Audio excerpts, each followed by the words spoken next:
Hello, everyone. Welcome to another podcast. Thank you so much for joining us. You will not believe who we have here. Ever seen those Robert Palmer videos, Addicted to Love, and I Didn't Mean to Turn You On, and Simply Irresistible? Do. Well, right here, Leigh Miles. And she's a powerhouse of British dance and choreography whose career spans more than 4 decades across television, film, stage, fashion, and live entertainment. Now, she was trained at the Arts Educational School, and she began her professional journey in 1979, performing worldwide and becoming one of Britain's most recognizable television dancers. From dancing at the Royal Opera House and starring as Clara in the Nutcracker to appearing on iconic programs like Stars in Their Eyes, The Russ Abbot Show, The Generation Game, Top of the Pops, if you know about that one, and Crackerjack. Now, Lee's early career established her as a versatile, magnetic performer with exceptional technical range. Listen to this. Her work extended to music as well. And you wouldn't, like we mentioned before, performing in legendary Robert Palmer videos. Remember Addicted to Love? Remember the girl on the left? Oh, sorry about that. Hold on one second. Remember that girl on the left where she's playing the keyboard? That's Leigh Miles right there. She was also in Simply Irresistible, and she danced in I Didn't Mean to Turn You On. Now, also with Leigh, she was releasing a charting single with A&M Records, and in 1995, Leigh transitioned into choreography and movement direction, quickly becoming a sought after creative force trusted by major broadcasters, including BBC, ITV, Channel 4, Disney, Universal Pictures, and RTL. And listen to this. Her credits include Mrs. Brown Boys. What do you think of that one? TV, film, and stadium tours. Peter Pan Goes Wrong. Upstart Crow, The Royal Variety Show. So You Think You Can Dance. The Paul O'Grady Show. And the FIFA Best Football Awards. And countless others. Known for her ability to elevate both elite dancers and artists with limited movement experience, Leigh blends creative precision and exceptional people skills, which I know she has after just meeting her here this morning. And also that with additional qualifications in fitness, and she's got a whole YouTube channel called Leigh Miles Dance and Fitness. Um, Also, with those additional qualities in fitness, nutrition, multiple dance disciplines, she continues to choreograph for major productions while running her own dance and fitness business, bringing out the best in every performer she works with. Welcome, Leigh Miles, to the show. Really happy to meet you. Thank you very much. Thank you. What can Yeah, I my say friends about and me? I. Well, you're very welcome. My friends and I were watching some of the best Robert Palmer videos. Sad that he's gone. And I was like, "Hey, look, there's the girl playing the keyboard. That's her right there, the one on the left, right now." So it's like that was kind of amazing. So I want to ask you, Leigh. Thank you for joining us. Now, can you go back to the beginning where it all started and whatever made you want to do what you're doing now? Um, my mother was, and both my parents were in the entertainment industry. My mother was a Tiller girl, so I don't know if you know about Tiller girls. They're like the Rockettes. So, in fact, the Tiller girls actually, I think one of the Tiller girls went over to America and formed the Rockettes from the Tiller girls, and they were a precision kick line. And they were very, very. I think they started in like 1800 and something. And they were created from mill owners seeing the machines doing the making the wool and the linen and stuff. And they thought, oh, let's get some dancers to do that. So that comes back from about 1800 and something. I don't know exactly when. But the Tillers really were in their heyday. They were in the 1950s. So my mother was a Tiller girl in the 1950s, and she was like head girl, and she was with them had a very long career with them. So I think I got my the love of dance came from my parents, and my father was like a company manager, worked with lots of sort of famous people like Morecambe and Wise and Norman Vaughan, Jewel and Morris, Benny Hill. So I come from a sort of theatrical family, and of course like a lot of children are, you're sent to dance school, and so I trained as a dancer, and then when it came to secondary school, I went to a stage school. So sort of did it as a child, and then moved on to a stage school where we would dance the first half of the morning, or the first of the morning, and then do academic in the afternoon. I think then when we got a bit older, it might have been academic in the morning, dancing in the afternoon. I can't remember, but yes, I went to arts educational, which was quite a well established and popular dance school. That's how I started. Yeah. So, Yeah. Wow. So and I I think know you've so. worked. Yeah, go ahead. So I think from there, so having gone to sort of trained as a dancer, I think there was just it. I never ever it entered my mind that I would do anything else apart from be a dancer. So you're just trained to be a dancer, and then you just go out, and then once I've left school, you just audition for different jobs that are out there. And at the time, I feel that there was a lot more work than there possibly is now for dancers. But yeah, so you just go out and you audition, and you hope to get the jobs. You just fight for those jobs. Do you think it would work out for you if you pursued that career? Was there an if it didn't, was there a secondary career that you would want No, to follow? no, I don't know. There wasn't, and I had no backup. That's why I'm still doing what I did now, because I can't do anything else apart from dance.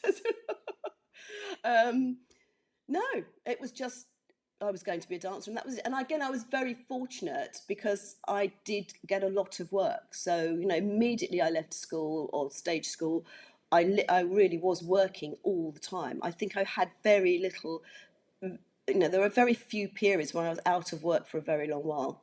Very few, which so I was very Mm, lucky. Thanks. yeah, that's awesome. Now, Lee, you've worked across ballet, ballroom, comedy, drama, film, and live stadium tours. What's the single most transferable skill that has carried you through every one of those environments? I think keeping quite calm, um, and keeping things simple. I think, and also people communicating with people. I think being able to sort of empathise with people, understand where they're at, um, and sort of it's cliche, but meet them where they're at and understand that everybody's if you're in a job and that you've got an actor that isn't great at dancing, it's I've got to find a way of communicating the steps or the feeling or the movement to them. So it's just about keeping very calm. I think you've also got to be quite determined and don't give up. You've got to, if you believe in something, you've got to go, yep, I can do this. And you might be panicking inside a lot of the time, but just take a breath, keep calm, and continue on. And you got to push through. You push through the end and Yes. just keep I doing what think, you're doing. yes. Yes, there have been times, and I've been sort of like, seriously, you think, oh, is this going to, no, you are quite scared. So you do have to, every time you do a Yeah. job, you and I think you have to push through that. Um, and it always works out.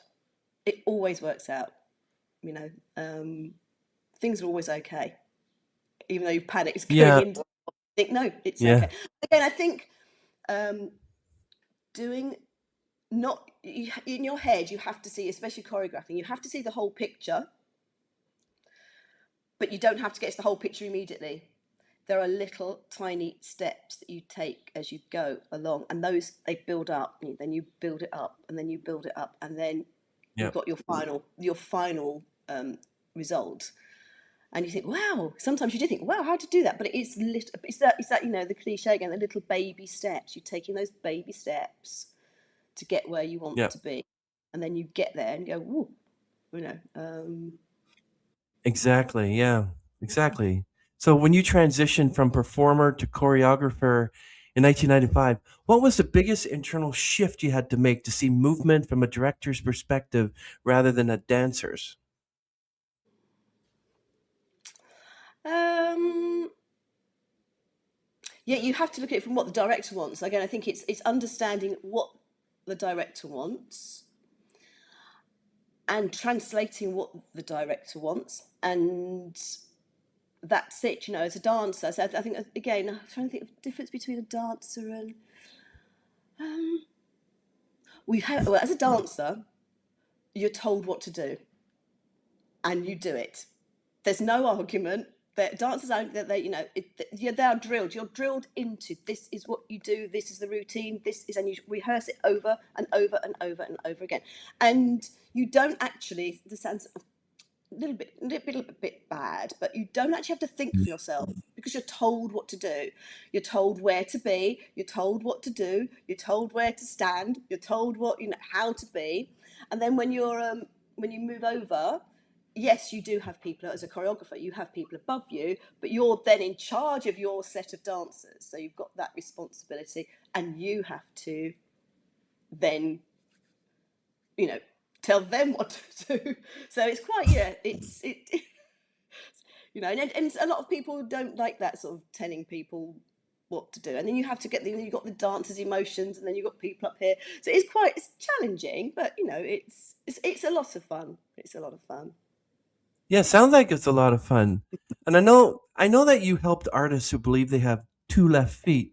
So what's your Yes, personal philosophy for unlocking confidence in someone who feels deeply uncomfortable with movement? little baby steps. You start off with try this, um, you know, step together, whatever it is, and then you go, oh, Brit, that's great. Try it again. It's just again, and it's confidence.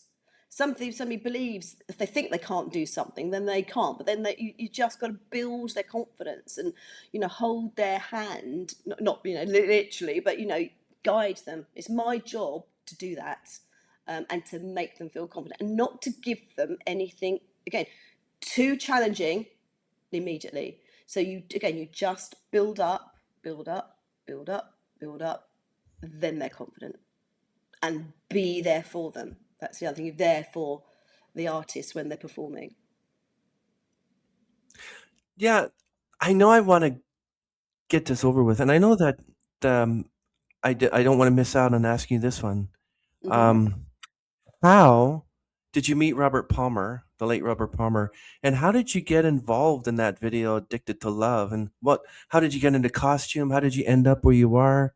Like, what's the whole like? Um, Hey, so it was again. This sounds really sort of like it was literally was just another job. So I was working for a choreographer called Jeff Thacker.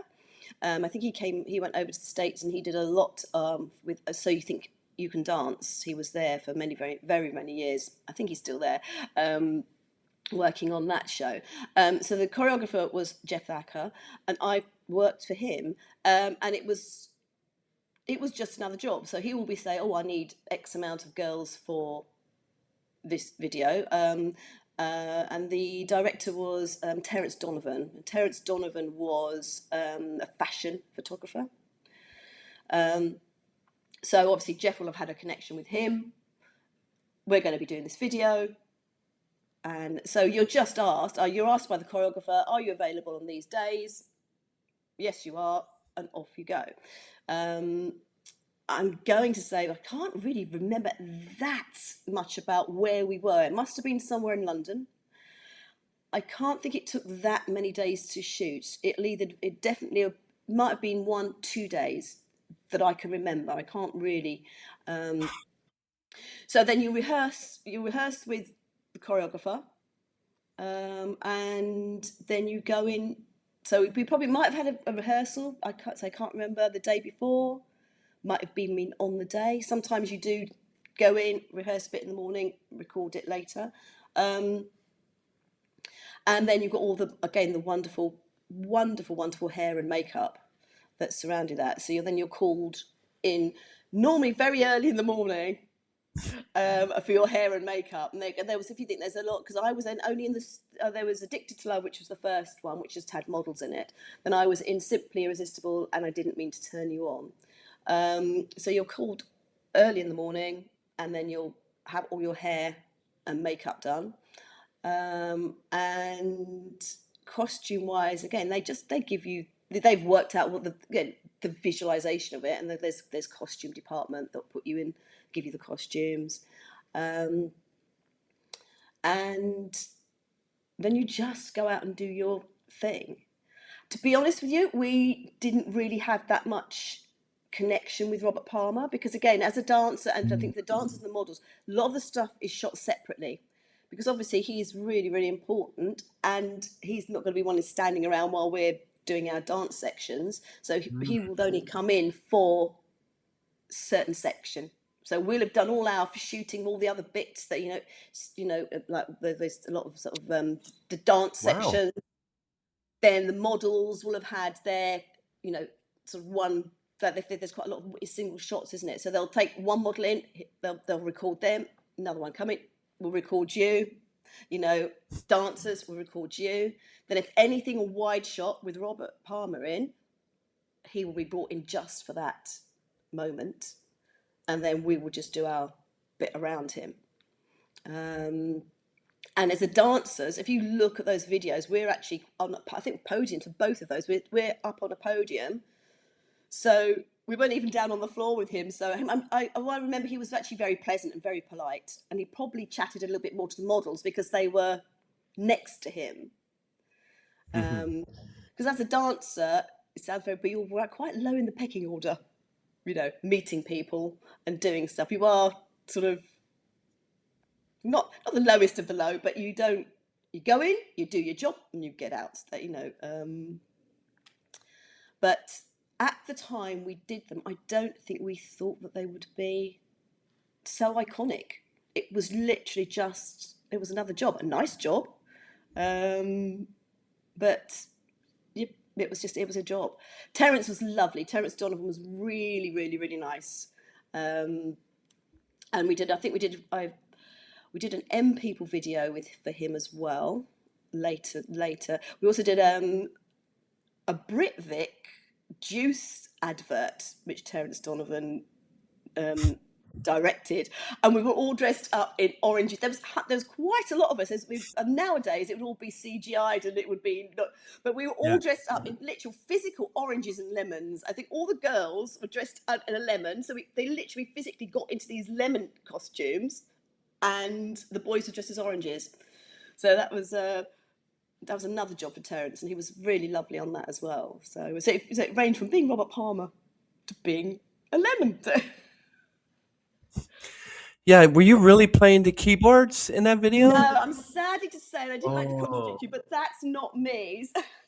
Where I'm the dancers. So there's the dancers in black, and then I can't remember which one that was. I think I Didn't Mean to Turn You On. We were dressed in black, and Simply Irresistible. I think we had the silver on, and I think we were a little bit more funky. The hair was a little bit more, and that was one where they had. I think he was sort of on a street set, wasn't he? I think there, and had sort of, it was a bit like a film shoot or something. That one, I think that was Simply Irresistible. Wow. And I take it the other girls weren't really playing the guitars then. No, so I have to say I did have a little quick look at the videos, which I've not looked at for years, and that I'm blessed. None of the models played any of the instruments, but there was a bit in the guitar. I think it might be in. I'm not too sure which one it's in. It could be. I said, didn't mean to turn you on. There is a guitar solo, I think, isn't there? But that was a professional female guitarist was brought in for that. So, but yeah, unfortunately, hopefully they know they weren't playing it. Yeah, and then Anything. they all had to be in sync Yeah. as well. And Yes, yeah. Again, the choreographer will have done that. He will have just sort of said, right, okay, and probably stood in front. There's a lot of the time you do stand in front, going, yes, left, right, left. yeah, So we go. Because again, models are models. That is what they do. That is their job. Their job is there to look gorgeous. Dancers are there to dance. So it isn't necessarily that a model can actually move. They can walk and stuff like that, but you're not. They're not trained to be in time with the music. So it is in horses for courses, but everybody does look so amazingly beautiful. And it's the makeup and the hair and the lighting. That was the other thing. The lighting was. It blasted a lot of light to us. So, and again, it was in those days. it literally was just a camera, and then they round the camera. It's a bit like the spotlights, you know, or the ring lights that we have now. It was like a massive, massive ring light, um, and they and I think they put literally, you know, tight stockings over the lens to give that sort of lovely effect for everybody. Whereas now it, they have filters and goodness knows what else, and proper, you know, ring lights and goodness knows what. But those days, it was literally just a massive ring around the camera and tight to make us all look gorgeous. Yeah, what was your reaction, Lee, when you had to be told you had to dress up like in black and slutty and all that? Like, what was your reaction? I don't think we were slutty. I said You know glamorous, what I mean. You know what I glamorous. mean. You know what I mean. No, I think again, it's just a job, and you love. In some respects, what's quite fun about being a dancer is that you are create. It's like an actor. You are created into something else. Hmm. So you know they put that make you look you know, and it's great, you know, because I mean you look back and go, wow, yeah, we look really good. Um, so yeah, no, it's I mean it's always lovely to look gorgeous and glamorous, but there have been sort of, I know I did the Kenny Everett show. That was in the when was I thought it was in the 80s again, mid 80s I'd say.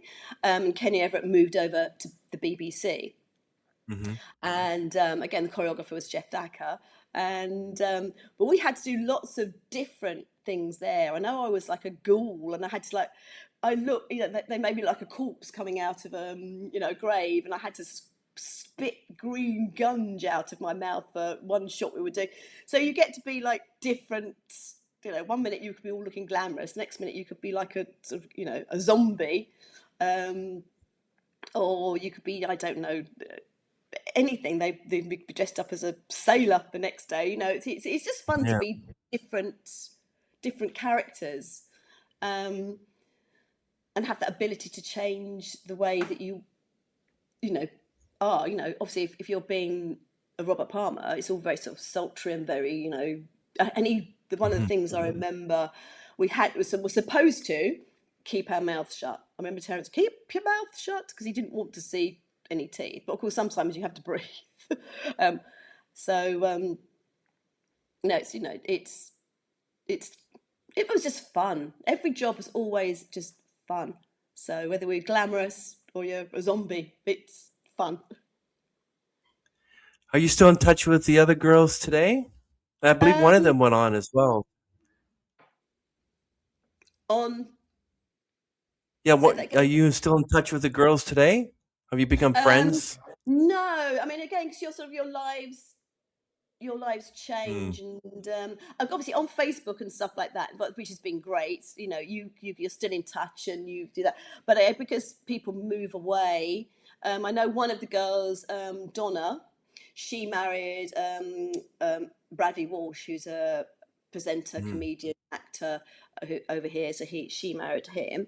I think Dina was one of the girls, and she went. I think she's going to teaching fitness in Australia. She went to Australia. I haven't seen her for years. Sadly, one of our girls did pass away. That was Sandy. Oh. Oh. Um, Lindsay, I think she became a photographer. Um, and so that was in, I think that was in, they were all in I Didn't Mean to Turn You On. And I Yeah. think Simply Irresistible again was Donna, Dina, myself, and a girl called Karen. I don't know what happened to Karen. But you know, your lives just change, and you don't necessarily live close. And it's all about, you know, proximity and what people's lives. Some people have children and then they just go off, and I've still got friends from my very sort of early dancing days as well that I do keep in touch with. Um, but it's, yeah, people's lives unfortunately just do that. Um, Yeah. but so I'm not in touch Facebooky, you know, but Yeah. not sort of seeing each other every week and having a nice glass of prosecco somewhere. Yeah. I know that it must have been happy. You must have been happy when they asked you back for Simply Irresistible, and I didn't mean to turn you on. Yes, I think again I sound so sort of like bit awful, really, but it was just a job at the time. It literally was just a job. Oh yeah, another job, great. Oh, we get to dress up again and look gorgeous. And also, I think we got to keep the costumes, which at the time was just like fabulous. To us, it was like, ooh. If you got a job, I mean, nowadays they wouldn't even let you have anything. But at the time, you did a job, and a lot of the time, those costumes weren't ever going to be used again. So they just said, "Oh, would you like to keep the costumes?" And we were like, Nice. "Yes." So we were, Yeah. Awesome. really, oh, get the job and you get a costume. Um, I think we definitely kept those shoes, but I remember my feet were killing me in the I think it was in the Simply Irresistible, because I had these really high heels on. But I had those shoes for years, staggered around in those. But Wow. we did, and again, Yeah. many. We also did a Rod Stewart video, and we all wore rubber dresses. These dresses, they zipped us into these rubber dresses like that, and then they sprayed us down with this stuff. And so it was all shiny. And that video never saw the light of day, that music video. I've never seen it. Wow. I've had to Google, and I don't know what the song was. But again, it was for Jeff, and it was the same set of girls, these amazing dresses. But I don't know what. We never saw that. Never ever saw that video. So I don't. Well, obviously, something he didn't release, or I don't know. I mean, we did it in a Yeah. massive, old, very very old English manor house. It was almost derelict, and there was a big staircase coming down. But I can't remember very much about that. But we did get to keep the costume because you really need a rubber dress Yeah. to walk that. Yeah. And I believe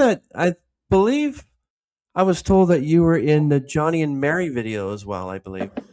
So Johnny and Mary. So I suddenly had someone. I want to be a pop star, like you do. You go through your phases. I thought, oh, and at the time, my husband or fiance at the time was working on Top of the Pops, so he had quite a lot of connections within the music business. So, Wow. so I got signed to A&M. Somebody decided, because I'd been a Robert Palmer girl, that we would record Johnny and Mary. So we recorded Johnny and Mary. We created the video, which my husband directed with another guy who, my name escapes at the moment. Had some amazing photos done, and yeah, the song was released. I think it was released in '89, and I Yep, went under the name. 1989. Yep. I went under the name of Lee Yeager. Somebody thought I needed to change my name. Um, and that literally changed it to Jaeger because we had a weekend away in a place called Rye, which is down sort of Mm. south coastish in I think it's Kent. It might be Sussex. I'm not sure. Um, and that was in what we're going to change my name to. And we literally came around the corner of this place, and there was a Jaeger shop, which clothing shop, and we went, oh, Jaeger, that sounds interesting. We just literally went, that'll do. And I think we wrote it in the sand on the beach there. Um, so yeah, so I did that, and again, I was really proud of the video, Hmm. and it did quite well over here. It wasn't it got to number 120. It did very well for some reason in the Scottish dance charts, Mm. and in Greece. And they also Stock Aitken Waterman did a disco remix of it, and apparently that was very popular in clubs in New York. Um, but so yeah, so that was that. And the guy that was on there's a mouth organ part in it, and the guy that played the mouth organ on that was the same guy that played the mouth organ in Karma Chameleon. So that's Judd Hmm. Lander. So he played on that. Um, so yeah, that was a great time, and everything being lovely, and it was fun. It was fun. Obviously, I didn't become a great, massive pop star, but you have a go, Pop don't star you? to me. Yeah, thank you. But you think have a go, and I think you've got to with life. You go, yep, that was that part. We're now moving on to this part, and now it's this part, and it's never smooth. It's always up and down, and but you think, well, and if you don't try, you don't have a go, you'll never know, do you? You think, well, you could always be wishing I'd had a go, and then but Yeah. You always got to give it going. Whatever you're doing, I think you've just got to go for it. And if it works, great. It might work for a time, and then it doesn't work. So you just got to reinvent, not Yeah. reinvent. Go, life ebbs and flows, and it's sometimes very difficult to go. Oh, that part's ended. Now I'm moving on to another chapter. Yeah, and I can imagine what your reaction was when you heard that Robert Palmer had passed away. It was terrible Yes, because he's 54, so young. He was such a yeah, classic artist, and I oh, know. It's so sad, isn't it, when say when people die so young and they're so yeah, talented. And yes, um, that was very sad. And also Terence Donovan, who was the director of those, videos, he died quite young as well. I think he was in his 60s. And you think, well, these people that, again, a lot of seem to have it all, and yet, I know, it's terrible. terribly sad. Yes. Yeah, Lee. So looking back at your time dancing at the Royal Opera House and performing as Clara in the Nutcracker, how did those Yeah. classical foundations shape the choreographer you eventually became? Um, I think yes, those are two things that I did when I was still at stage school, and I think classical ballet is a really really good foundation for all your for dance. I'm not saying it's vital, but I think it's very good. It gives you that it's like that grounding, and then what you do from that is up to you, but you've still got that, I mean, and Mhm. being a classical dancer, ballet dancer is very, very, very tough and very challenging. They're so dedicated. But having, the foundation of that for any dancer, I think is excellent. Um, I think I can't remember exactly the question, but all so you've got the ballet as foundation, and then you build your layers on Mhm. top of that. It's and you find I'm always a commercial dancer, so I could do a little bit of everything. Yeah. Um, but having that strong foundation, I think, with is always really good. Yeah. Like I love your work. I love it. Like you choreograph for some of the biggest comedy programs on I British love it. television. But what makes movement and comedy uniquely challenging compared to movement in drama or musical performance? I think I quite like. I love a comedy dance routine. Absolutely love it. It is, and I would say if people say, "What's your genre?" Um, you know, don't ask me to do anything hip hop. Don't anything too modern. But give me a comedy dance routine, and I absolutely love it. Um, it's just such fun. Um, Drama, obviously, you've got to be. If you're doing drama, you've got to be a little bit more realistic. I think it's got to be a little bit more subtle. Um, but give me a good old like Mrs. Brown. You just laugh every day, all day when you're working with them, and yeah, it's just fun. It's and you can be completely wacky and just do something. That's hysterical. Let's do it again. But I mean, it's still serious because you've got to get it right, and and also, I've worked quite a lot with Mrs. Brown's boys. They are such lovely people, really, really lovely people, and also they're exceptionally dedicated. So because we obviously did the film quite a few years back. I have done quite a few of their television shows. But also did this. They did a massive stadium tour, and we've Mm, done that. We've done that 3 times actually. Um, wow. but they are so keen to get it right, and so and practice and practice and practice. Um, so even though you think, oh, it's only it's Mrs. Brown and it's been, but yeah, Yeah. they are dedicated because they want to get it as right and as slick as they possibly can. So hands down to the all the Mrs. Brown guys. They're very very hardworking. Yeah. It's amazing the amount of work you've done. Like you have credits spanning BBC, ITV, Channel 4, Disney, Universal Pictures, and RTL. So, what's the most surprising difference, Lee, between choreographing for British television versus international productions? again, for me, there's no difference. You've got to do your best, whatever you're doing. Um, and at the time, again, I sound so, I can't think of the right word really, but everything's just, it's a job, and you go in, you do your very, very best for that job, but wherever that production is going, wherever it's being sold to, or um, you just go in and do your very, very best, and don't think beyond. You're just in that bubble, that production bubble all the time. So then, where it goes after that, once I've done my job, hopefully a good job, then it goes off into the world to do its thing. Yeah, that's awesome. Yeah, lovely work that you do. You've also directed massive stadium tours for Mrs. Brown Boys, as Yes, we talked about. So, what's the most complex logistical challenge you've ever solved on a large scale production? I did. Oh, I can't remember. The name escapes me of the program it was, but we did have a.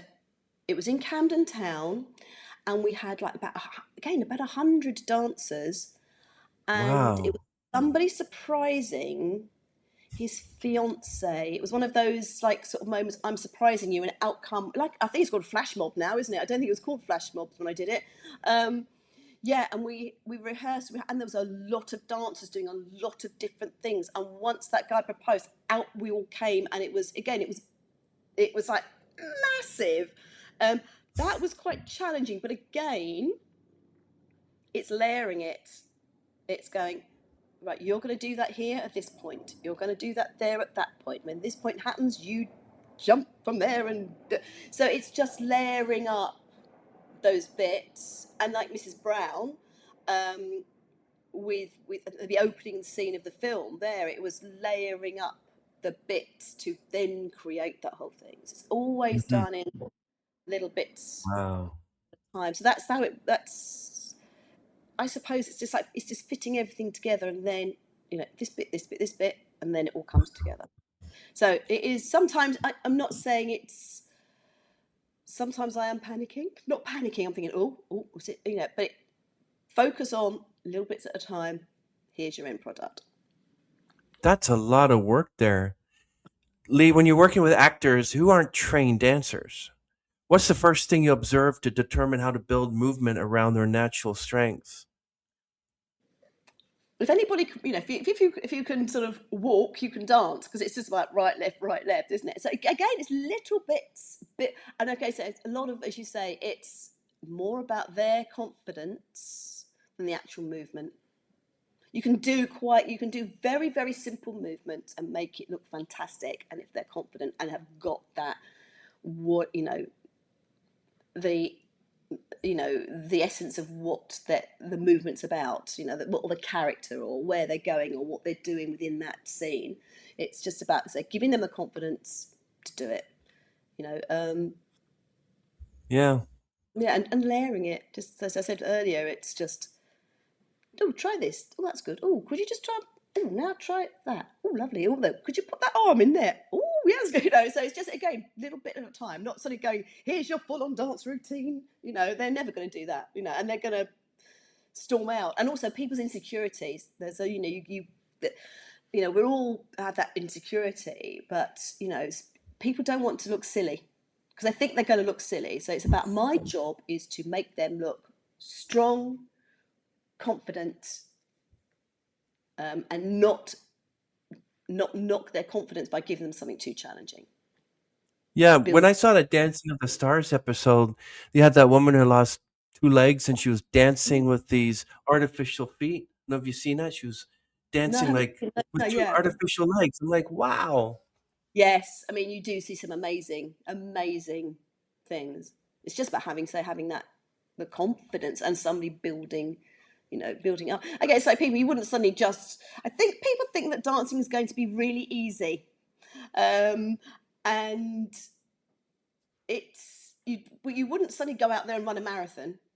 You wouldn't suddenly go out there and or climb a mountain. You need to prepare yourself, and it is about practice, and it's repetition and repetition and repetition. So I think people think that dancers, again, professional dancers do. You get a routine and you put it together. Takes them a few times to, quite a few times to get it in sync. But that's a dancer's job. It's a dancer's job is there to pick stuff up, and do Yeah. it, and do it very quickly, because that is what they're trained to do. But if you've got an actor, or you've got a member of the public, or again, you're not going to suddenly just be able to do it because you're not being trained in doing it. So you've got to take those gradual steps. So a dancer's job is to pick up routines, pick up dance steps, and do it as quickly as possible. But it's not for other people. I think they think they're just going to be able to do it, but it's gradual practice, practice, practice. If I wanted to play the violin, I'm not going to suddenly be able to. But I think that's when you get older. I think it's also when you get older as well. You don't want to be trying things because you want to be good at them straight away, don't you? You want to go, oh, I'm going to play the violin. Oh, I've had one lesson and I'm rubbish. I'm not going to try anymore. I think as kids, you don't do that. You go, oh, I'll have another go. Let's keep, So it's as a child, you don't have that expectation to be great already. But as a adult, you do, don't you? You think, well, I should be able to do this now. Why can't I do this quickly? But it's years and years and years and years of practice for dancers and musicians and anybody, actors. Yeah. They don't just do it overnight. And I think a lot of people think that you can get there. I'm sure, I can't think of an example, but you suddenly see an actor in something that suddenly a Yeah. massive smash hit, and you think, oh, they've just come out of nowhere. But then when you look back, they've been doing it for the last 20 years. If they haven't just been plucked out of nowhere, they've crafted their skill. And it's the same for dancers, and it's the same musicians and actors and people like that. Yeah. Lee, what do you think? What has changed the most in dance and television industries, and what has stayed exactly the same? Ooh. Now, this is just my opinion. There's a lot of dancing that's on the spot and lots of arms and lots of legs. I think, and I think again, you see a lot of stuff on social media, um, that is just some of it is so fantastic. Oh, that's amazing. But I don't think it's all, and it's not all like that. And again, it probably might put a lot of people off. Um, it has changed. There's not as much TV commercial dancing as there used to be. There's a lot, Mhm. there just isn't the work there. TV again, and that's got to do with finances, I think. Mm. Um, what's changed? Yeah, you don't get that good old variety show anymore, Mhm. do you? That where you've got No. dancers and singers, and that's sort of everybody's all lovely and again fun, sort of fun. Um, but there's some great stuff out there now, and dancers. I think technically dancers have got a lot stronger, um, and a lot more technical, than we all used to be. That's not saying that we didn't have great, strong dance routines and we could all dance really well, but I think they Mhm. technically they seem, you got people with their legs around their ears, and it's doing amazing Yeah. acro. There's a lot of acro, acrobatics now. Mike just about managed to do a cartwheel or roly poly. That was me. And there's a lot of aerial. A lot of dancers now do aerial skills. Yeah. Um, so it has changed. Um, I think feeling wise, I think sometimes you see dancers, they're so technically good. Sometimes I think the feeling might be lost. You again, when I used to audition lots of dancers, you might get a dancer that wasn't as technically good as the next person, but had that something, that little factor in them, that again, that it, or she's got it, you Yeah. know, uh, that they've just got that little something else. As they may not be able to have do the splits as well as the girl next to them, or get the kick, or we go, actually, you've just got something. You've got that little bit of Jorginho, that's like, you know, Yes. fun. Um, so yeah, I think it's very hard as well. I tell you what, there's a lot of dancers on cruise ships now. I think we there when I was working there, the cruise ship industry was not like it is now, and I think they do some spectacular shows on the cruise ships, and I think that's more like the dancing that I used to know when you that sort of um, production shows which people love. I mean, people love musicals, don't they? The West End and all the stuff like Yeah. they do that. I don't think commercially we see that much on the TV. I mean, if I think back when we were doing, the Kenny Everett show or the Russ Abbot show, they used to build massive sets, and we used to have I remember them building the front of a galleon. It was the front pointy bit of a galleon, and in the studio with this beautiful, fisherman's village set. We had beautiful costumes that were made. They just would not do that nowadays. They just wouldn't. They just financially, they just wouldn't do it. Yeah. Wow. It's so that's what was fun. I remember again, we did like Christmas, and we created the whole. Well, not we. I was in a production where they created the whole of Annie for a 15-minute sketch in a comedy show. Well, you wouldn't. Wow. Literally, there was children in it. There's dogs in it. There's dancers in it.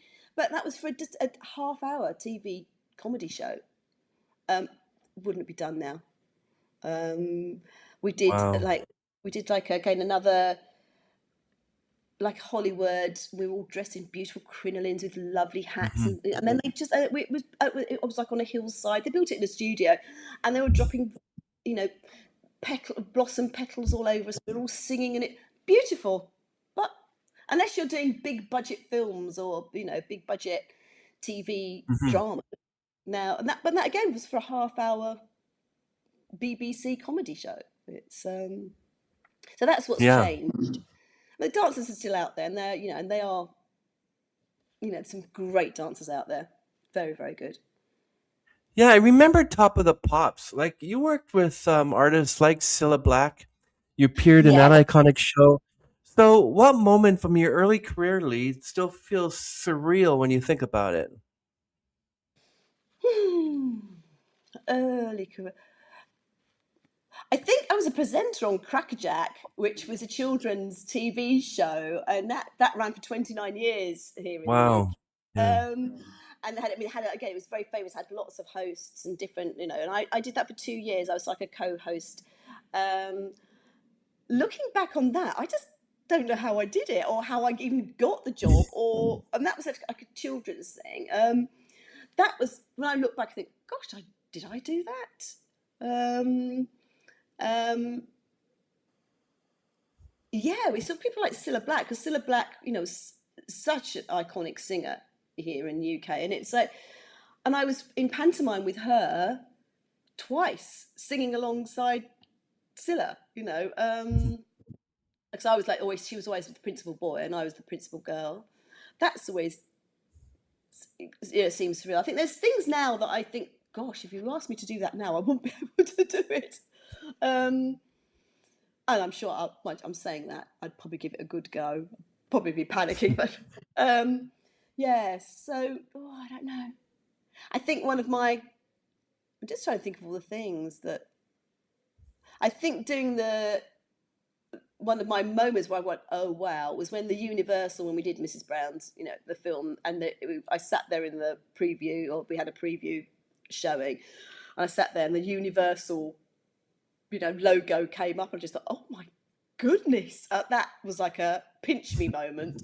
I think there's been, yeah. I think if I look back at a lot of the stuff, because I did had a quick look at my CV, because and you also knew I was going to chat to you, and I thought, ooh, there was quite a lot of stuff on there, and you just don't think about it. You just do the job, and then again, little baby steps, and it suddenly accumulates into a great long list. Yeah. I've spoken to a lot of choreographers. So, Lee, what do you think is one misconception people have about them that you wish you could correct once and for all? Don't be bossy.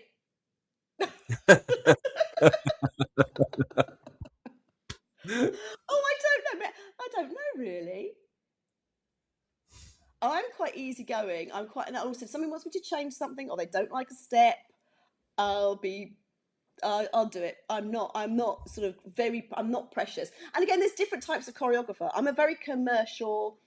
You want me to do, dancing bananas coming out of a basket. I can do you both. That's I'm quite that's me. But then there's a lot of there's different genres of choreographer. There's going to be choreographers that are ballet. There's contemporary choreographers. There's you've got your hip hop, your sort of your hip hoppy commercial choreography.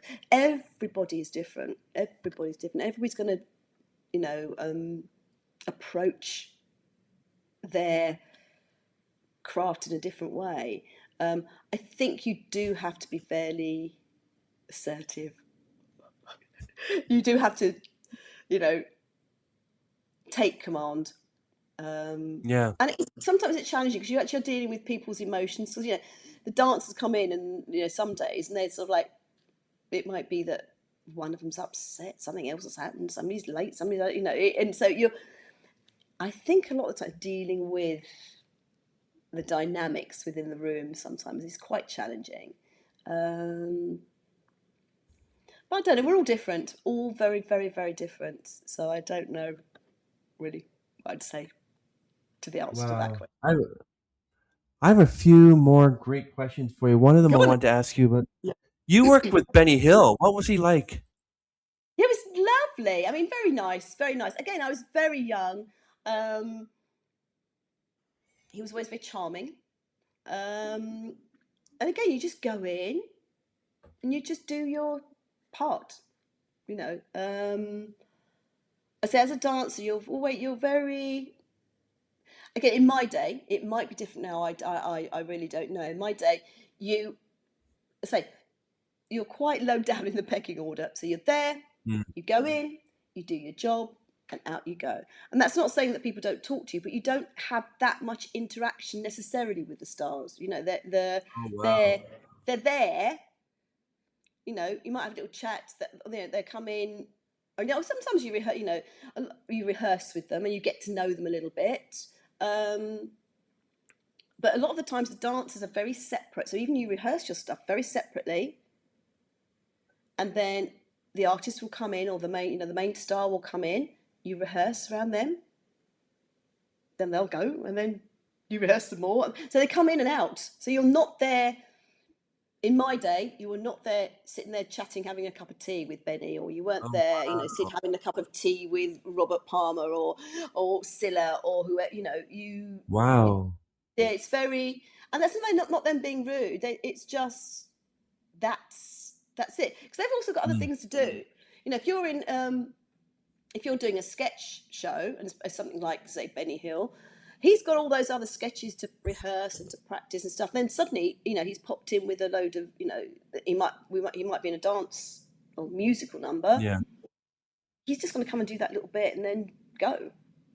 As it's same now. It's you tend to rehearse the dancers if you've got if you're doing something with dancers and an artist, you will rehearse the dancers. So when the artist comes in, you're ready. You're not even worried about the dancers. You're then concentrating on your artist because you need to be quick.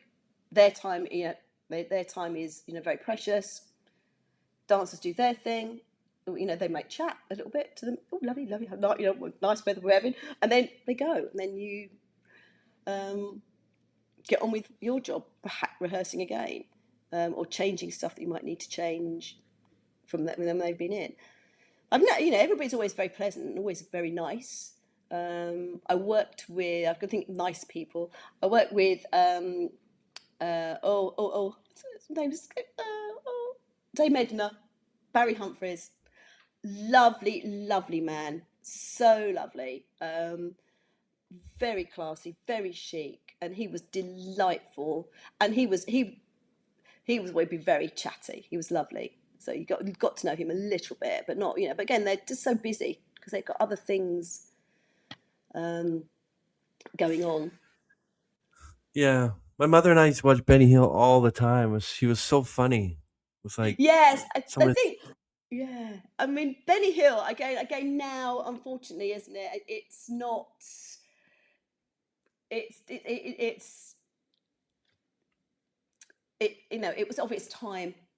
So now you look back, and you go, oh my goodness, because I was very young when I did that, and you look back and think, oh, that's a little bit risque, and it would not even be on TV anymore. Um, I think at the time when I was doing Benny Hill, we were called Hills Angels, Hmm. and I think Kenny Everett was at ITV, and Hot Gossip had sort of just emerged. And they were quite raunchy, weren't they? Hot Gossip. So as a dance troupe, and I think that's we sort of were riding on that sort of raunchiness. Um, I mean, exceptionally popular, Benny Hill. Hmm. But now when you look back, you go, oh, it's a different, totally different era. Because you think, what 40, 50 years ago, and stuff changes. You can't compare 1950 to now. Yeah, It's and which we do. So if you have to, totally different. Yeah, it's totally just totally, different. but very very postcard humor. I think, um, yeah, popular.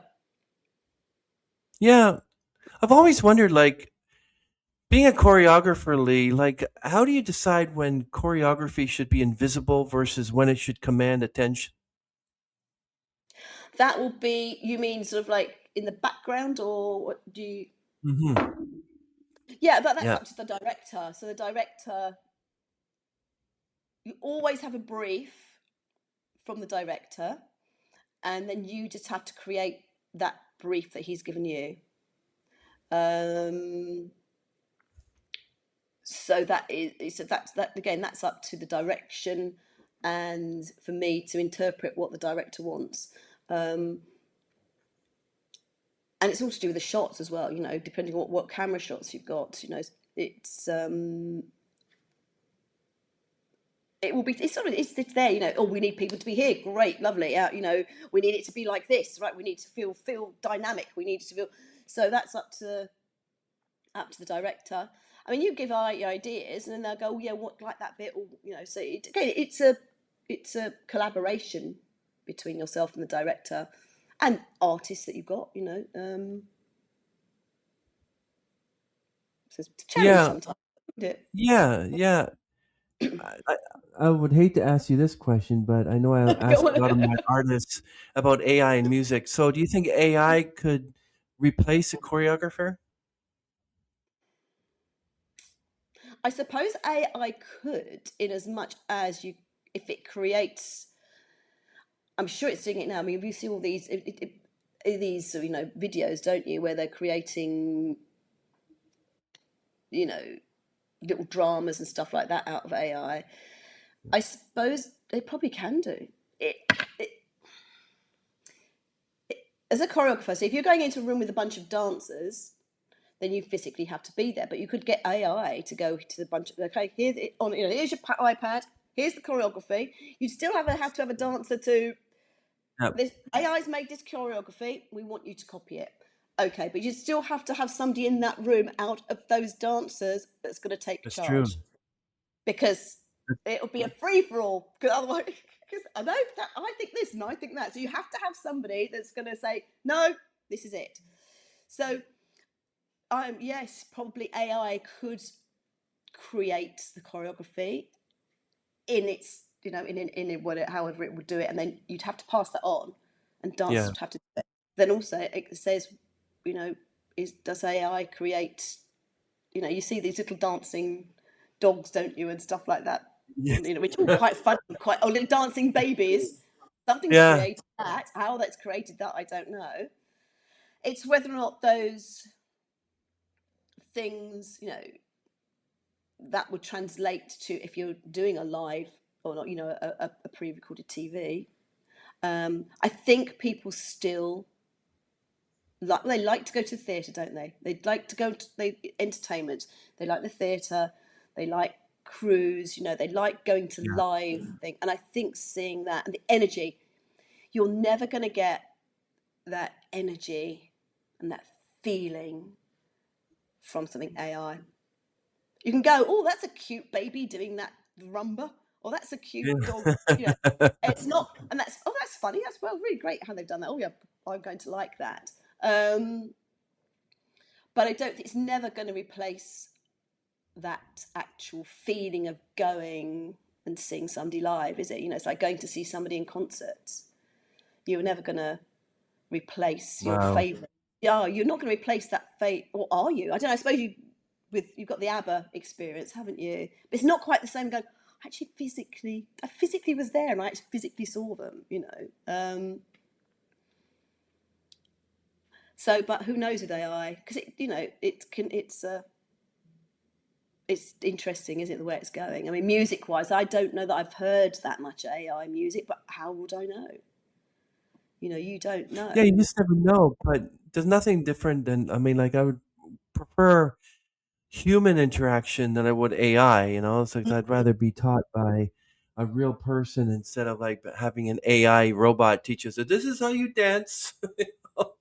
Yes, Uh, yes, that is that, isn't it? You know, it's like if you're going, you know, if you want, you know, it's not like if you have learning an instrument or something, then you really physically do want that interaction with somebody because you want their experience and their knowledge. Yes, AI has got that, and you can learn. I bet you there's no teach yourself piano or with an app. There's no reason why you can't do that, but it's still you've not got that. As you say, that personal experience. It's like teaching somebody to dance. You want that personal experience, physically showing somebody or a young person how to dance, or um, singing teachers.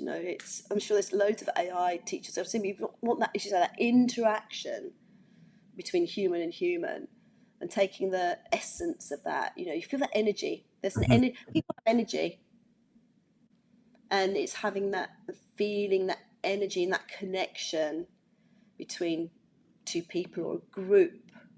Um, I teach a lot of fitness now, and mhm. we do Zumba, which has been Yes, marvelous. And the Zumba. app, I've done the that. app. Yeah, have you? Do you enjoy it? I'm gonna let you in on something. Okay, so I'm a tennis player, and when I used to Oh, work out at a tennis court, they had a Zumba teacher show up that it could help us in our tennis. So all of us were doing Zumba on the tennis court. I'm like, how is this going to help us? But we were doing like the Zumba. It's like, wow, it's cool, kind of cool. well, I suppose that's your coordination and your reaction. Um, Yeah. but yeah, so and having a group of people in that room, and you can feel that energy in that room with those people, and the energy changes. So some weeks it might be really high, it might be a bit different, and it is, you feel that connection and that energy as a group collective. So I think that's just when people go to concerts, isn't it? And stuff like that, want that group experience. So I don't think AI is I'm saying this now, is going to recreate that. Although Yeah, AI does amazing things, it does do amazing things, but people like that connection. It's like coming yeah, out of COVID. It's like coming out of when when on that all terrible time with COVID. Everybody went online. We all did all our classes online. But the moment everybody could get back out into a proper class and environment with everybody else, that's what people wanted.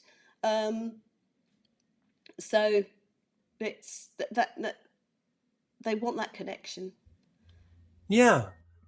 Yeah, you have a lot of followers, a lot of people to do all your fitness and dancing, and it must be fun to have people to teach them.